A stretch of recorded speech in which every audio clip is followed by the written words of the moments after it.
TDP 2వ division సర్వసభ సమావేశం ఇవాళ ఏఎస్ రావు నగర్ లో జరిగింది. పార్టీ నేత హరికృష్ణ 3వ వర్ధంతి సందర్భంగా తొలుత ఆయనకు నివాళులర్పించారు. అనంతరం తెలంగాణ తెలుగుదేశం పార్టీ అధ్యక్షులు బక్కని నరసింహులు, మల్కాజ్గిరి పార్లమెంట్ అధ్యక్షులు అశోక్ కుమార్ గౌడ్, రాష్ట్ర కార్యనిర్వాహక కార్యదర్శి మూర్తి ఆదేశాల మేరకు రాష్ట్ర బీసీసీఎల్ ప్రధాన కార్యదర్శి దూడల సాంబమూర్తి గౌడ్, రాష్ట్ర మహిళా ఆర్గనైజేషన్ సెక్రటరీ శ్రీమతి నిర్మల ఆధ్వర్యంలో సమావేశమయ్యాయి. ఏఎస్ రావు నగర్ డివిజన్ ప్రెసిడెంట్ గా నాగభైరవ సాంబశివరావు, ప్రధాన కార్యదర్శిగా దేవినేని శ్రీనివాసరావు, ఉపాధ్యక్షులుగా ఆనందచారి నారాయణ స్వామి, బొప్పన రామ్మోహన్ రావు, జాయింట్ సెక్రటరీగా రమేష్, తెలుగు యువత ప్రెసిడెంట్గా ఆంజనేయులు, ప్రధాన కార్యదర్శిగా దండమూర్తి రామ్ గోపాల్, బీసీసీఎల్ ప్రెసిడెంట్గా పరందామయ్య, వైస్ ప్రెసిడెంట్గా వెంకటాచారి, ప్రధాన కార్యదర్శిగా లింగం, తెలుగు మహిళా విభాగం ప్రెసిడెంట్గా పద్మగౌడ్, వైస్ ప్రెసిడెంట్గా వాసిరెడ్డి లక్ష్మి, ప్రధాన కార్యదర్శిగా జయదుర్గలు నియమించారు.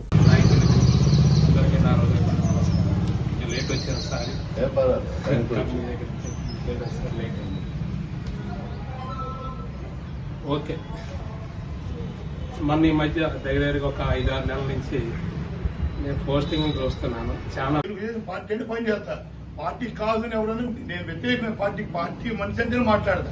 ఇది చల్లపల్లి డివిజన్ లో ఉన్నప్పుడు ఇదే సోము నా దగ్గరికి వచ్చాడు. అన్నా నువ్వు పార్టీ లేదు, సిపిఎం పార్టీ ఉంది కదా, మా అన్నకు సపోర్ట్ చేయి అని అంటే, నువ్వు కాబట్టి నా ఇంటికి రా. గాంధీలో మంచి సంగీతం ఉండేది, ఒక తండ్రి నేను ప్రేమగా ఉండేవాడు. చనిపోయే ముందు కూడా ఈశ్వర్ గారిగా తీసుకెళ్లాడు. అటువంటి తెలిసి ఉండి కూడా ఇంత నాకు సరిగ్గా ఇంత పరిచయాలు ఉన్నా కూడా నేను అప్పుడు నేను ఉంటే చెప్పాను, నువ్వు కావాలంటే నా ఇంటికి రా, ఛాయ్ తాగు, కానీ నేను పార్టీ మారన్నా. ఇప్పటికా కనవ కప్పుకున్నా.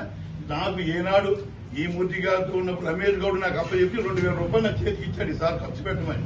నాకు అప్పుడు దాకా నేను ఆ రోజులో 5,000-6,000 రోజులు సంపాదించేవాడిని. ఆ రోజుల్లోనే దిగ్గు పెట్టుకుని నాకు రాజు ఖర్చు 5,000 అయిపోయి, అటువంటి 2,000 రూపాయలు ఇచ్చి ఖర్చు పెట్టి నేను బుక్ కొనుక్కొని టీకి 5 రూపాయలు, ఈ కాఫీ 10 రూపాయలు, 10 మంది కార్యకర్తలు రాసి బుక్ పెట్టుకున్నా.